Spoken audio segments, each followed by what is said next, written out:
in entrepreneurship, there's a 100-day journey. So like there's a 100-day journey. When someone gets on your list, you have to build a relationship for 3 months basically, and you have to structure that relationship. So they were talking about how you can do that for fiction authors as well. And so that's kind of how I thought of it, which is like 12 weeks. So if you have like 24 emails that go out twice a week for 12 weeks, that's 3 months of content, which is a lot of emails. But if a lot of the times you're telling stories, or you're not necessarily selling anything, you're just building relationship by asking them questions, trying to get them engaged, trying to get them to post comments or to share stuff about themselves.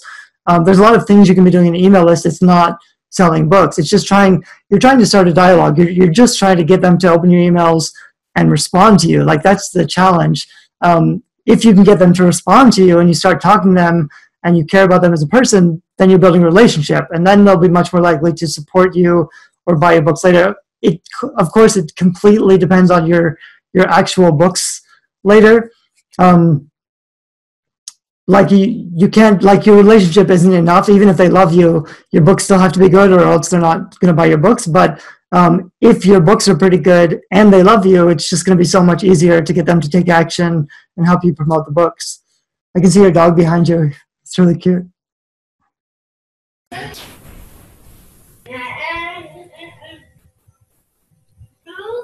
Anyway, I don't know if that was your question or not. How often do you know? I think I think the idea of sending out 2 a week kind of freaks me out, because when I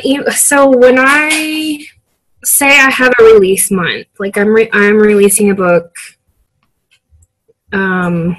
like say I'm releasing a book, for example, tomorrow.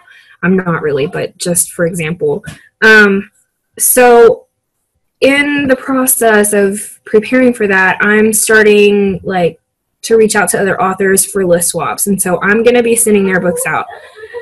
So I know I'm going to be sending more emails than I would normally send, because I try to only send once a month. If I send out once a week, I have a lot more unsubscribes with the reason of too many emails than I ever have if I just send it out once a month. So it freaks me out a little bit, just from my experience, to send it out twice a week. I did spend like half a day, when was it, a few days ago, setting up like a 5 email series, and the first one goes out, and then the next one goes out like 4 days later, and then 3 days after that. So the first week gets 3 emails, and then 1 comes a week after that, and 1 a week after that. But those first emails are probably like introducing myself, my other books, please review my books, stuff like that, right? So it's really all about you. So you're not building any relationships. No, and that was one of the things, because the first autoresponder I ever did was that. And then I started listening to some of the things that you said in the course, which was, it needs to be more about them and what's in it for them. So I changed it all up, but it was still only 1 email. And so then I got on a course from Brian Cohen the other day, and it may have been on the course, or it may have been emails that he was emailing me back and forth beforehand, but he was saying like, you need to do these certain things. And so I made the first one, like I basically put what I had in there, divided into several emails. Mm-hmm. So that each email is focused on one thing and asking them to do one thing. So my very first email is, here's your free book. Mm-hmm. And I did put in there, like, if you do get a chance to read this, I'm interested to know what you would change the title of this book to, because I'm thinking of changing the title to do this book more justice. Mm-hmm. And I also added like kind of the little background, kind of like what you were saying, like put in the back of your book an author note about your writing process for that book. I kind of did a little bit of that in that first email, and that's all it was. Here's your free book. Here's a little bit about it. And then if you could change the title of it, what would you name it? And then the second, go ahead. Those are all normal smart things to put in your autoresponder series, but that's what every other author is doing. So readers are just tuning it out. So you have to surprise and delight. Like you have to think of some crazy shit to get their attention, which can be like a story, something that happened to you when you were little, something that matches their interest. Like if they love Harry Potter or they love whatever, like if you have a combined interest that you know you're both passionate about, you want to get their attention with something other than you and your books, because they're probably not that interested yet. If you can get their attention and talk about cool things that they're already interested in, that's where the relationship building actually happens. Then later, you can talk more about your books. But the other thing I was going to say is, well, two things. When you're launching a book, you can pause all your autoresponder series. So I'm the same way. I might send, twice and for the last like 3 or 4 years, I sent out an email maybe once a month. Like when I actually emailed my list, I emailed maybe once a month, maybe once every 3 months, but not very often, because the same thing, I was kind of afraid about emailing too much. Now I have an autoresponder series that's, at least twice a week. And part of it is because, especially for nonfiction, like if they sign up for something specific for nonfiction, like book cover templates, I don't have much time because they're going to solve that problem like this week. This is when they need it. So I need emails to go out every day to help them solve that problem, because a month from now, they're not going to care about who I am or book formatting. They're going to be on something totally else. So for nonfiction especially, but for fiction also, like you want to, you need to show up in their inbox pretty often, but you need to do it in a way that's different and interesting from what everybody else is doing. But when you have a book launch, you can pause your autoresponder series for like 2 or 3 weeks, because you're going to be emailing other stuff, and you don't want them to be getting like tons of different emails, because that gets confusing. Yeah. So, but it doesn't have to be twice a week. It can be once a week. But the idea is, if you have a good autoresponder series, most of the time you're talking about really interesting subjects that is entertaining for them. Like opening your emails should be a joy. They're like, wow, I get another email. I love these emails. They're so much fun to read. That's what you should be shooting for. It shouldn't necessarily be asking them to do anything or selling anything. It's just like, here's some cool shit I hope you'll like, which also gives them a chance to relate to you and build trust, build relationship. Like if you're just another author saying, I'm promoting my books, I hope you like my books, they have lots of emails like that. So you have to be a little bit better than everybody else and offer them something a little different. And there was something else I was going to say, but I don't remember. Anyway. Yeah, I did wait until the last email to say, here's one of my books and a little bit about it. Like I didn't try to sell anything to anybody until the last email I set up, which was the 5th one. But I definitely, still need to work on it and tweak it and figure out what's going to work, I guess. But the other part, if you're only writing 5 emails, you're basically giving up after 5 emails. Oh, this was the other thing I was going to say.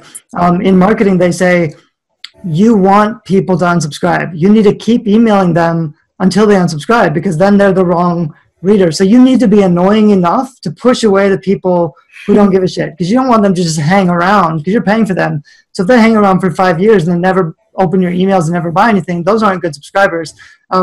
You don't want to try to be annoying, but you don't want to be afraid of alienating people either. And you don't want to only show up once a month, because they'll forget who you are. They won't care. So you need to be consistently providing value, like enjoyable, valuable content, once a week or a couple times a week, so that they get used to you. Because the other thing is, they're not going to open most of your emails, but if they see, like they start to get accustomed to seeing your emails in their inbox, and maybe after they see, maybe they ignore 6 or 7 or 8, and then they feel a little bit bad, and they're like, oh, this author is trying to talk to me.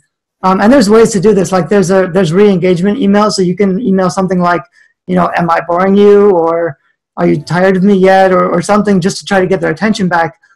Because they're probably not going to open any of your emails, but if you keep sending them anyway, they'll still see your emails. And if you have lots of different types of content or different interesting stories to try to get their attention, eventually they're going to open something, and it might be the 20th email. So you don't want to just like stop writing after 5 emails and be afraid to piss them off. If they're not unsubscribing, they're still reading, like they're still reading your subject line at least. And if they're still reading your subject line, that's still an opportunity to get their attention and pull them back in. But every subject line has to be really good and really different, something surprising, to pull them back in. So that's like, it's a long-term challenge. Like once they're on your list, it's kind of a game. How many subjects are great enough to get them to open your emails? And then you can test out, you could test out 30 different subject lines, just different ideas, and find out, what's actually getting opens. And then like if you have 30 in your funnel and 10 of them, nobody opens those emails anyway, you can just get rid of those because it's not working. And just funnel on like the ones that are actually really powerful, the ones that are really working, and revise like every few months, you can revise your email funnel and only have amazing subject lines that everybody opens because they really respond to or resonate. Like that's the hard part, is just getting them to open it. Then you can tell a cool story. I got on a tangent today. I was making a video for the email course and I was talking about examples of things you could use in your subject line, and I was trying to think of an idea. So I said, for example, the first time I got abducted by aliens, because I have sleep paralysis, which is the experience of hallucinating your dreams. And so when I was growing up, I would hallucinate dreams that were terrifying, and I had the experience of being abducted by aliens, even though that's not something I actually believe really happened anymore. That's a unique but fascinating story that has a really strong subject line that doesn't really have anything to do, well, it doesn't have anything to do with my books yet, but next year I'll publish like an alien-themed romance. So the other interesting thing is, like, for every specific book, I could have a specific email subject line. Like the first time I was abducted by aliens, that's a great subject title that's going to get a lot of opens, and that can be a lead-in to like a short description of my experience, and then here's my alien book that you might like. So if I have 5 pieces of content like that, pointing to, like, as a lead-in to like a crazy story that leads into a specific book that they should check out, those can be different pieces of my email funnel. And they're just like crazy stories. They're not like, buy my book, download my free book, or anything like that. So those are examples. Like a way that you can tie in yourself with an interesting story, with your book, with a really clickbaity title, just to get them to open, but then you need, like, it's kind of with testing. Like I would try to write 30 different potential email subjects and try them all out. Send like 1 a week or 2 a week, like indefinitely. Most people will just ignore your emails, and a few people may unsubscribe if they get sick of seeing you in their inbox. But I have people, like, I've signed up for stuff that I've been on their list for like a year or 2 years, and I don't open any of their emails, but I still see all their emails. And if it's something that really interests me, I might click and I might buy it. So you definitely want like a longer email funnel, even if you're only sending once a week. It can be like a 6-month funnel, which is lots of different types of content, because you're always like, you always have the opportunity to tell them something interesting enough for them to click and open your email until they unsubscribe. So like, you always want to keep knocking on the door until they lock the door. But if they haven't locked the door yet, if they haven't unsubscribed yet, that's still an opportunity. You want to just keep pushing. But that can all be automated with like a really long email funnel.